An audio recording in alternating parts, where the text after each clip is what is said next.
habíamos visto en la sección pasada, en este estudio y mezcla de estudio con sermón del caso de Emanuel, el contexto, digamos, histórico y también profético.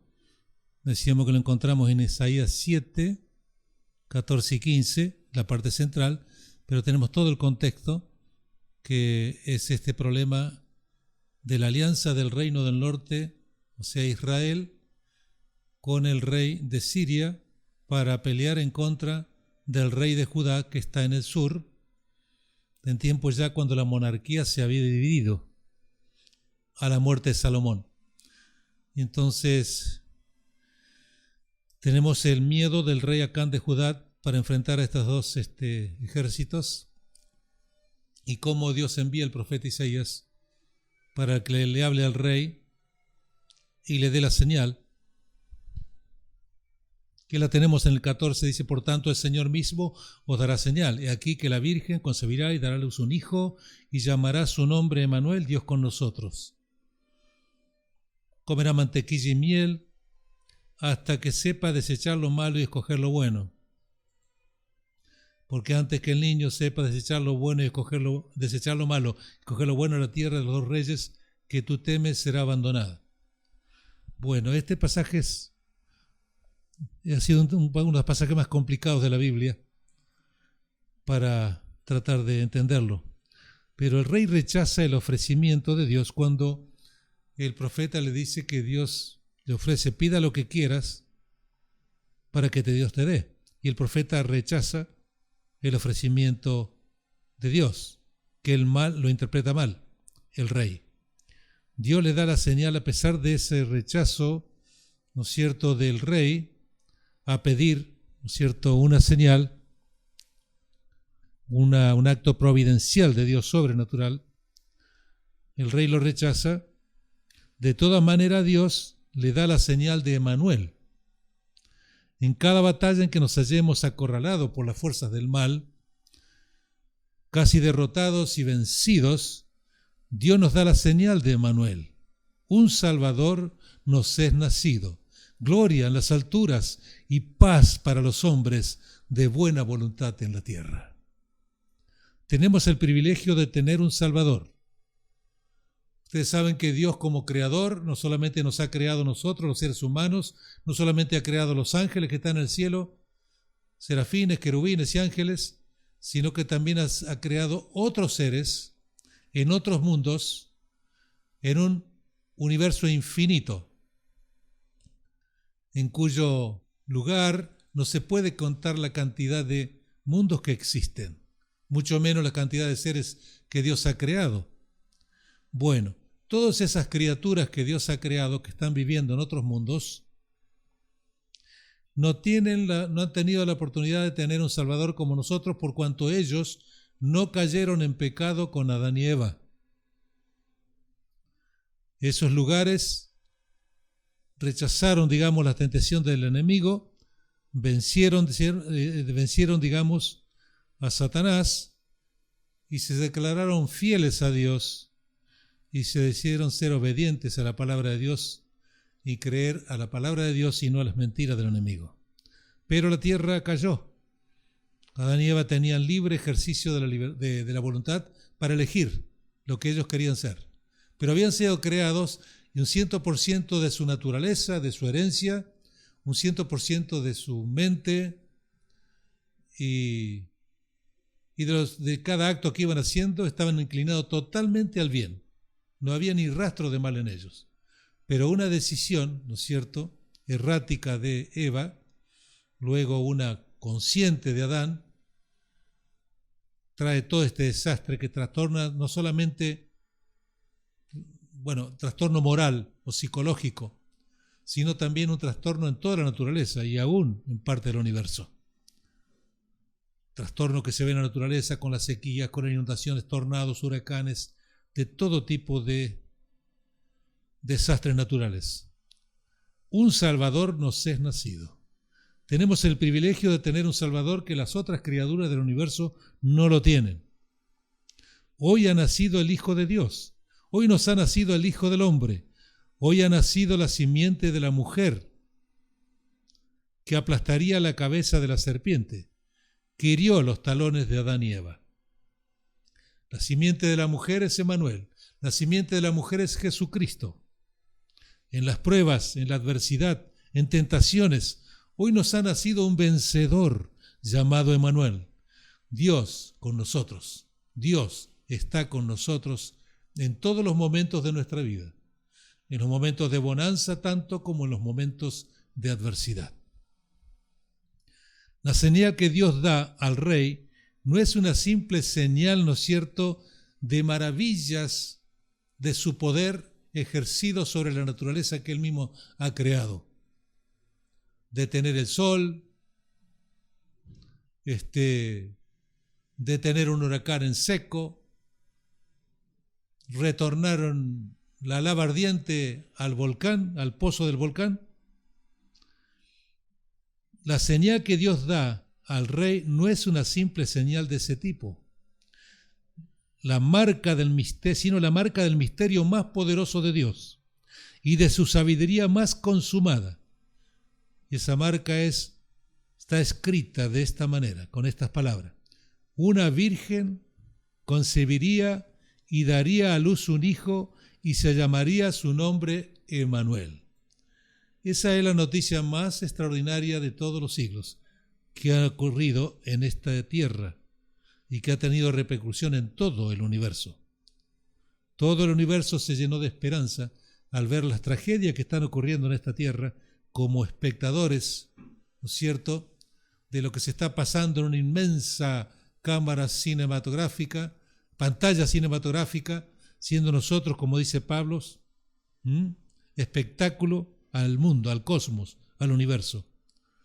Muchos han pensado que este pasaje ha sido uno de los más difíciles de la palabra de Dios. Podría haber sido así. Y algunos lo han visto de esta manera. No voy a entrar mucho en esto porque es a veces un poquito complicado y un poco denso, pero sí, antes que el niño estuviera disponible para conocer lo bueno de lo malo, Siria e Israel perderían su reinado. Nosotros encontramos una dificultad en esta interpretación cuando nos encontramos que Mateo, el evangelista, cita este mismo pasaje en referencia y como cumplimiento al nacimiento de Cristo, diciéndolo así: ahora todo se ha cumplido. Aquello se cumplió tal como el Señor lo expresó a través del profeta, diciendo: por tanto el Señor mismo os dará señal. He aquí que la Virgen tendrá un niño, concebirá y dará a luz un niño, y se llamará su nombre Emmanuel, Dios con nosotros. Pero tú, Belén, Efrata, pequeña para estar entre las familias de Judá, de ti me saldrá el que será Señor en Israel, y sus salidas son desde el principio, desde los días de la eternidad. Miqueas 5:2, Mateo 2:6, Juan 7:42. ¿No dice la Escritura que del linaje de David y que de la aldea de Belén, de donde era David, ha de venir el Cristo? Y así tenemos más versículos: Juan 1:1, Tito 2:3, Romanos 9:5, Apocalipsis 1:17, Apocalipsis 22:13. Entonces, esto me hace reflexionar que este Emmanuel, quien ha nacido, tal como está profetizado allí en Isaías 7, 14 y 15, ¿no es cierto?, quien ha nacido, que habría de nacer, ¿no es cierto?, sería Emmanuel, el Hijo de Dios.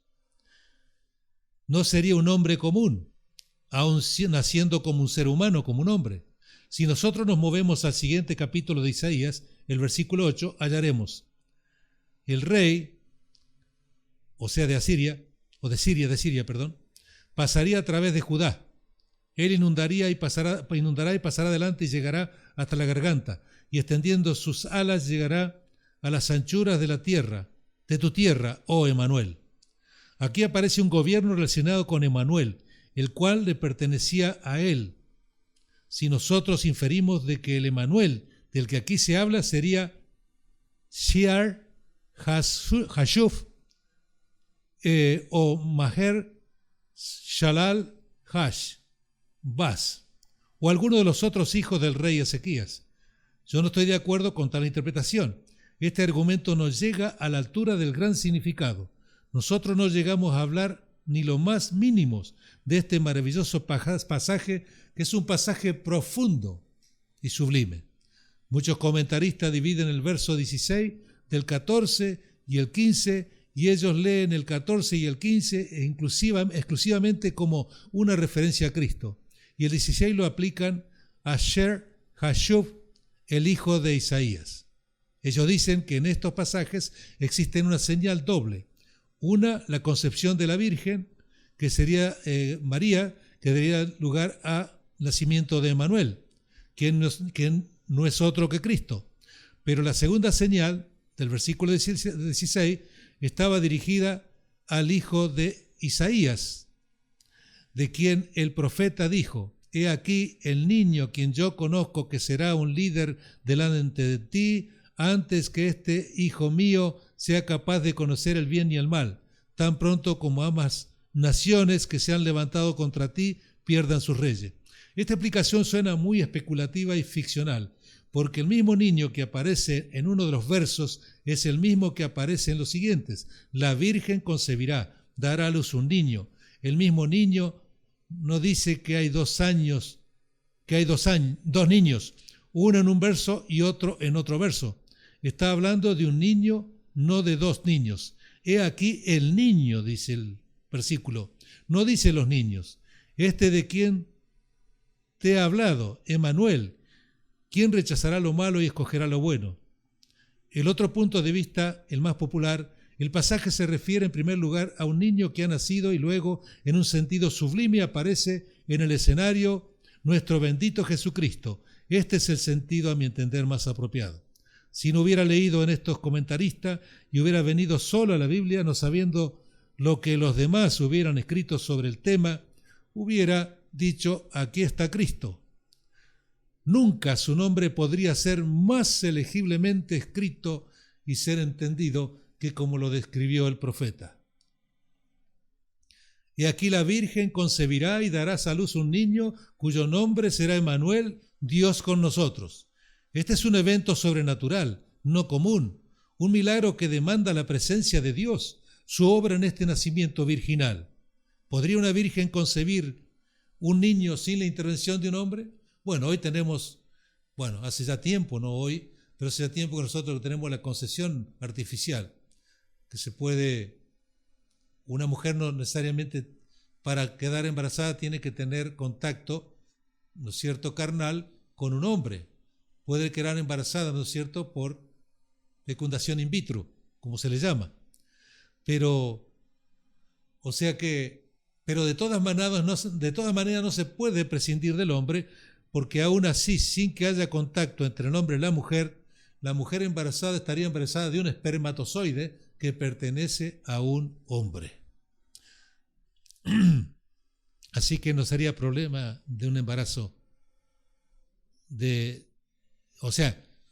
sería un verdadero problema que una mujer quede embarazada sin haber tenido contacto carnal con un hombre y sin que interviniera un espermatozoide del hombre para fecundar el óvulo de la mujer y producir la concepción. Él sería conocido por rechazar el mal y escoger el bien. La Virgen concebirá y dará a luz un niño. Vamos a Belén para ver el cumplimiento, ¿no es cierto?, maravilloso de esta profecía. El testimonio de los pastores que están allí en el campo en tiempo de invierno. El anuncio de los ángeles de que Emmanuel ha nacido. Sigamos la estrella resplandeciente que nos guiará desde el firmamento al nacimiento del Rey. Vayamos con ello a contemplar la encarnación del Hijo de Dios. Recordemos en este tiempo de celebración cuando Dios mismo como el Hijo entró en un cuerpo mortal en un tabernáculo como un hijo del hombre. Vayamos al hotel del poblado para ver a Jesucristo, el Dios hombre que se transforma en un infante con una expectativa de vida de solo 30 años en este mundo. Una expectativa marcada por el acontecimiento más extraordinario que ha sucedido con relación a la redención del hombre, la crucifixión de Cristo en la cruz.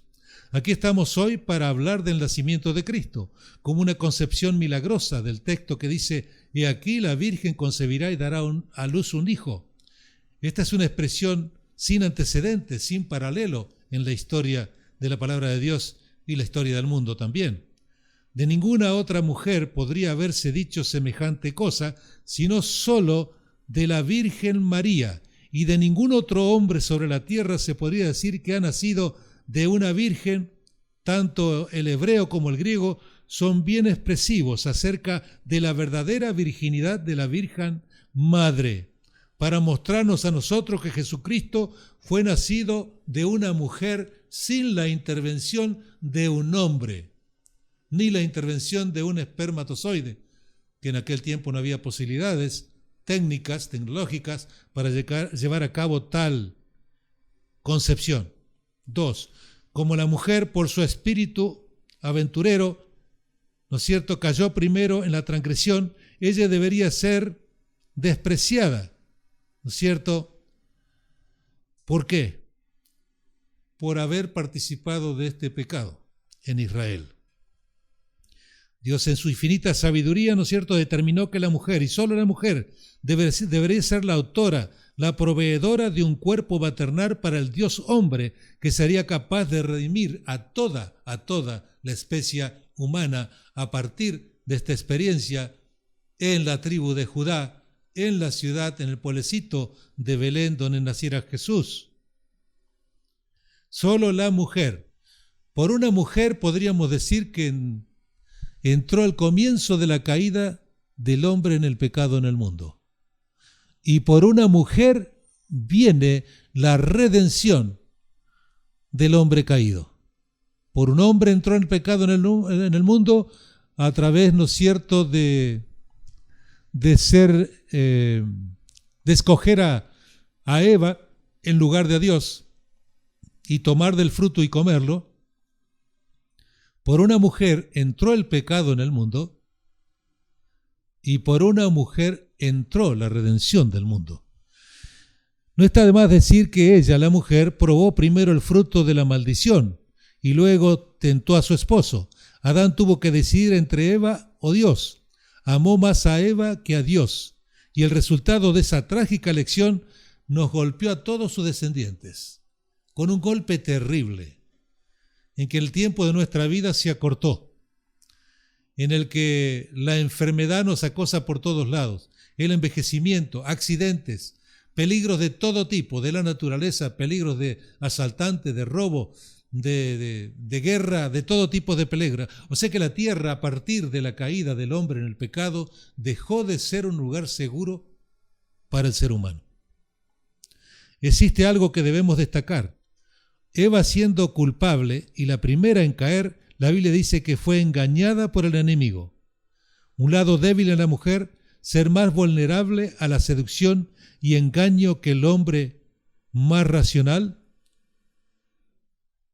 no caería. Hasta aquí el hombre saca ventaja aparentemente. Pero la Biblia muestra que Adán no fue engañado. Él tomó una decisión consciente de que lo que hacía lo hacía por amor a una mujer perdida. Ella amó el don que Dios le dio más que a su dador. Dador o don.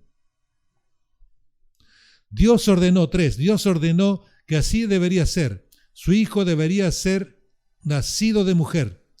Y la primera promesa fue que la semilla de la mujer, no la semilla del hombre, debería aplastar la cabeza de la serpiente.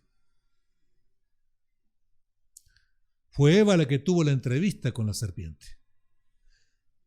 Y María, ¿no es cierto?, le llegaría a aplastar la cabeza a la serpiente. María fue la simiente de Jesucristo, de donde nació Jesucristo. 6. ¿Por qué? La persona que primero incurrió en pecado debía ser elegida por Dios. 7. A través de ella vino el juicio de Dios sobre todo nacido de mujer, y a través de ella vino el perdón, el don infinito de la gracia y la reconciliación entre el cielo y la tierra. Qué hermosas imágenes estas del amor inmensurable de Dios, infinito de Dios, incomprensible de Dios, que habiendo reveládose el hombre y la mujer ante su Creador, un Creador tan bondadoso, tan bueno, de un corazón tan extraordinario, le volvieran la espalda y presas de la culpa, la vergüenza, el temor y el miedo, se apartaron de Dios y lo vieron a Dios ahora como un extraño. El diablo les había cambiado en la mente la imagen primaria que ellos tenían de Dios, la imagen primitiva que ellos tenían de Dios en su mente. El diablo se las había cambiado con una mentira. Ellos habían rechazado la verdad, la palabra de Dios, y habían aceptado la mentira de Satanás.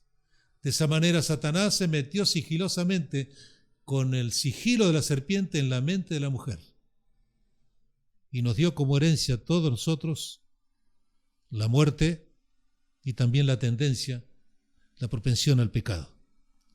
Donde la mujer cayó y el hombre la siguió, allí Cristo vino a vencer el pecado en la carne humana. Nacido de mujer. Aquí hubo una sabiduría peculiar al decidir de que el Cristo debía ser nacido de una mujer y no de un hombre. Él tenía que nacer como carne de la carne. Lo que es nacido de la carne, carne es, y meramente carne.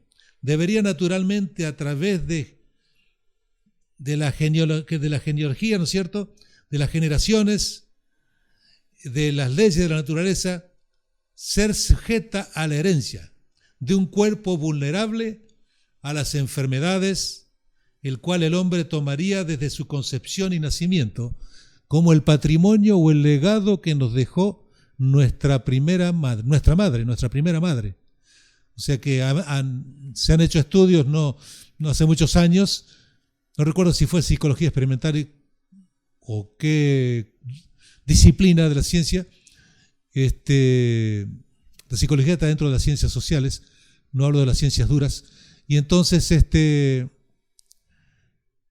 hallaron que toda la especie humana tenía un ancestro común, una pareja.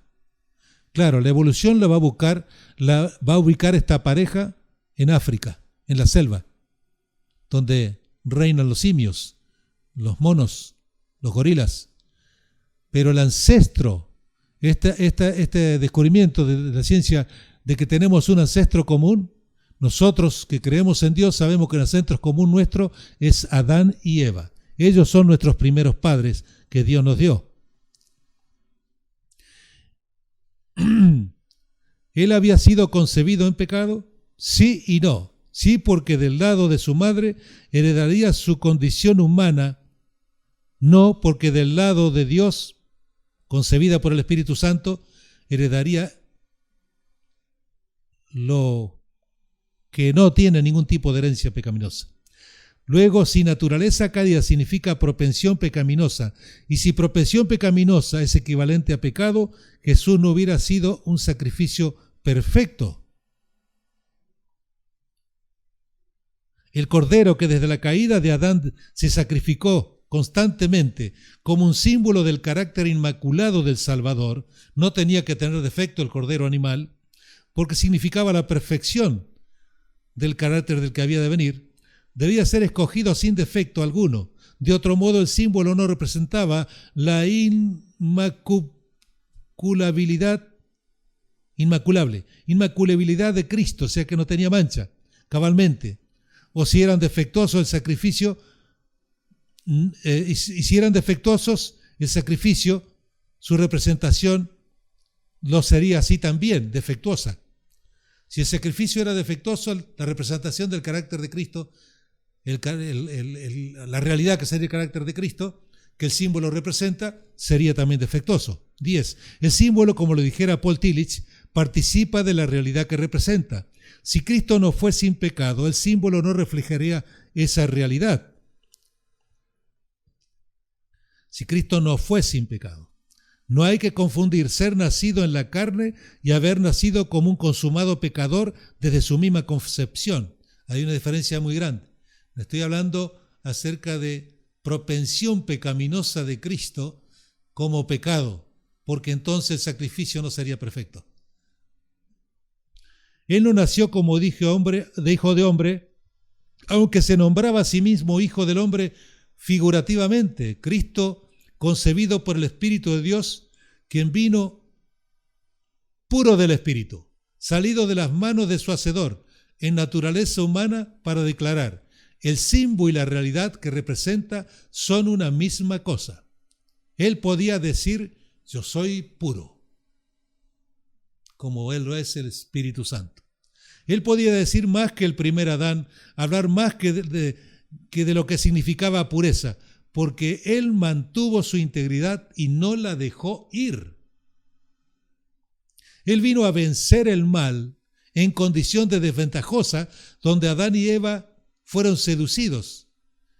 Y desde su nacimiento hasta la muerte no conoció pecado, aunque sí sabía lo que era el pecado, y donde cayó Adán, Cristo venció.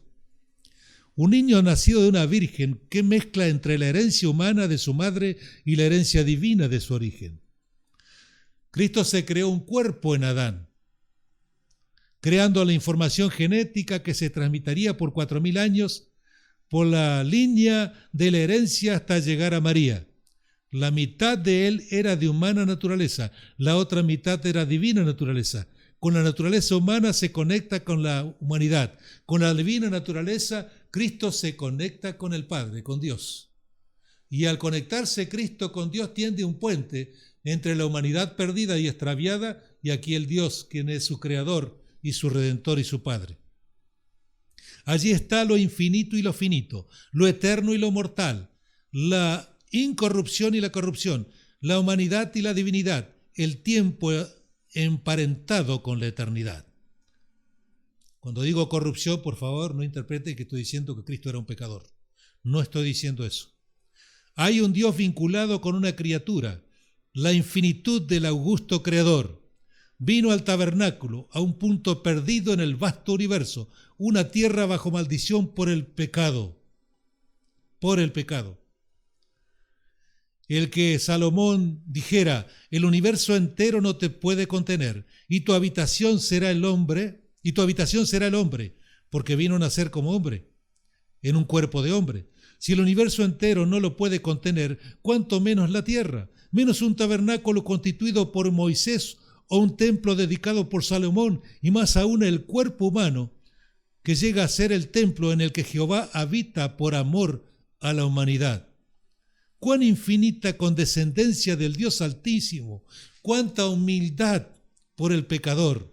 Una raza caída de humanos degradados tocó el corazón de Dios, y aquel que nos creó con tanto amor, con tanto cariño, con tanta ternura, con tanta bondad, ahora, ante la encrucijada terrible de este enigma terrible entre vida y muerte de la humanidad, decide correr la suerte de la humanidad, hacerse un cuerpo en Adán a través de la herencia, habitar en ese cuerpo como un niño, Emmanuel, Dios con nosotros, nacidos en el pequeño pueblo de Belén, para nacer como un niño que estaría con nosotros en todos los momentos de nuestra vida, así como lo está hoy. Queridos amigos y queridos hermanos, este es un mensaje maravilloso de que ese Dios que contiene todo el universo y que puede tener leyes como de la gravedad, del movimiento, relatividad, Él mismo puede contener todo el universo con su propia palabra, sin necesidad de leyes establecidas. Vamos entonces a dejarlo aquí y pasar entonces a la siguiente parte de esta serie titulada Hoy nos ha nacido un Salvador, el nacimiento de nuestro Señor Jesucristo, nuestro amado, infinito Redentor. que dio su vida por nosotros.